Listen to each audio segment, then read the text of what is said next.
Kamusta mga ka-Brad Trips? Ito po ang napagtripan natin ngayon. Bumili tayo ng relos online. And ito, na-deliver na.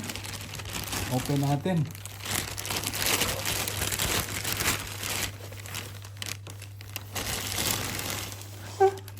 Wow. Brown box. Ano kaya ang laman? Let's see.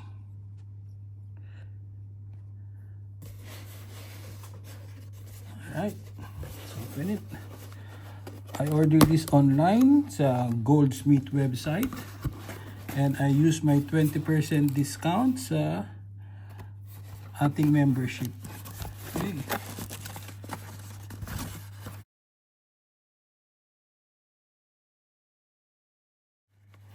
Okay. Uy, may pa-letter pa sila.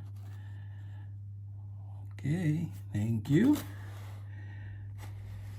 Ito na po ang ating nabiling watch.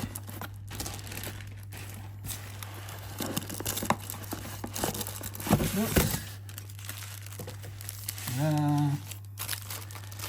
And may pa-sticker pa si Goldsmith, ha? Hindi naman ito mamahaling relos. Actually, first time kong bumili ng ganitong klaseng relos.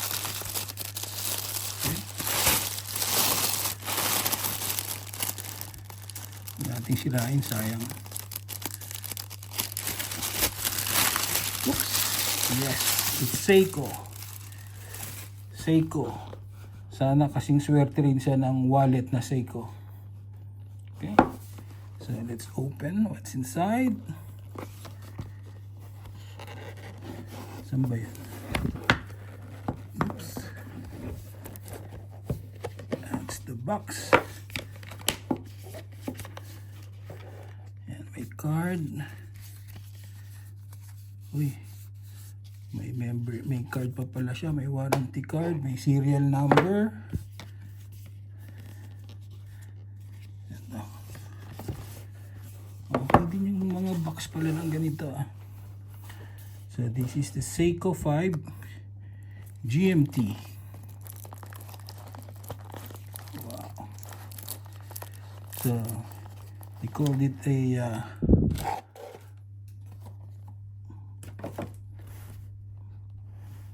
Batman. So see, what's klaseng relos to?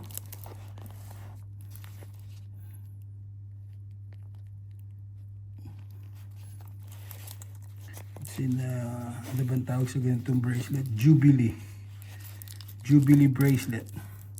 Actually, may kwento tong si Jubilee sa Pilipinas na watch, na bracelet.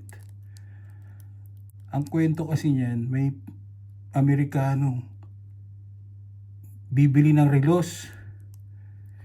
Inaalok ng Pilipino. Joe, bili. Kaya naging Jubilee bracelet.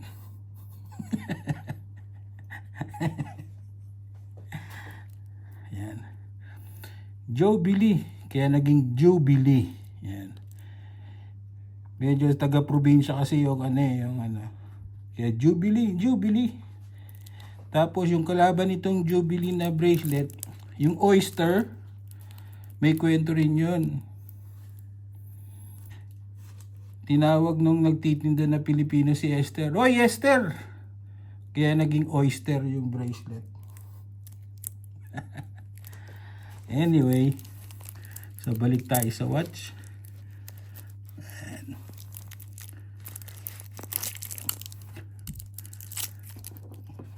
Box. Uy. So this is a black and blue bezel. Yan, Seiko 5 automatic GMT. Wala tayong pambiling Rolex kaya Seiko lang. Oh, hindi mo nilalang yan, Seiko yan, swerte yan. Okay. At ang model niya SSK003K1. Alright.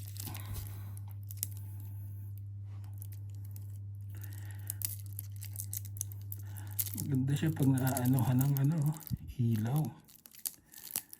So actually, hindi man ako marunong gumamit nitong GMT na to.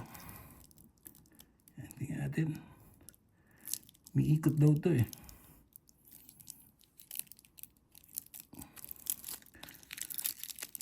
Tignan natin.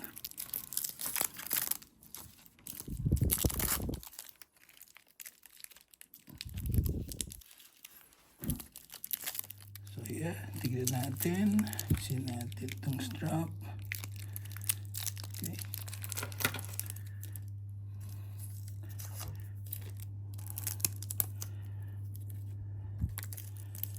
Yes. Dami siyang mga plastic ah. So, yeah. May pakinang-kinang pa na siya. Oops. Okay. Tingnan natin kung anong feel. Okay, parang sakto lang eh. Medyo maluwag. Okay, magbabawas tayo ng link. Okay. Parang maliit ba siya sa braso ko?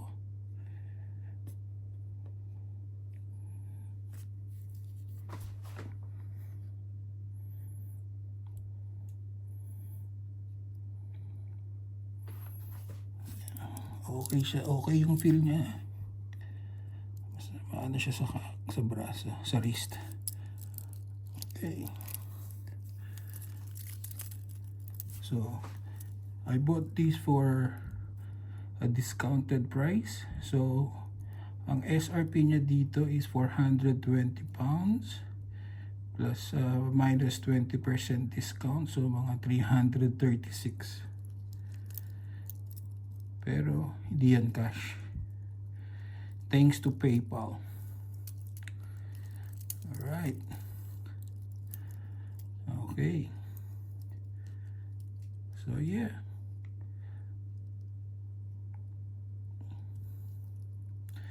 Doon sa mga sabi nila, doon sa mga nag-uumpisa mag-relos, it's a good starting point. Yan. Mga napapanood natin kay Paring Hybe. Another day, another watch. Okay? Yeah. So, hindi ko alam kung anong feel ng Rolex. Hindi pa ako nakakasuot ng Rolex eh. So, yeah. Okay siya. So, we'll see. Thank you guys. And see you again for another trip in.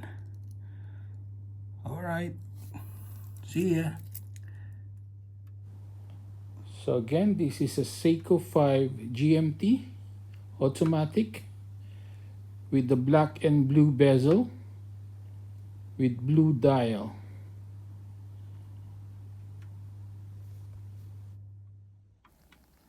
So, hindi naman ganun kakapal yung relos. Okay lang yung thick and hindi siya mabigat.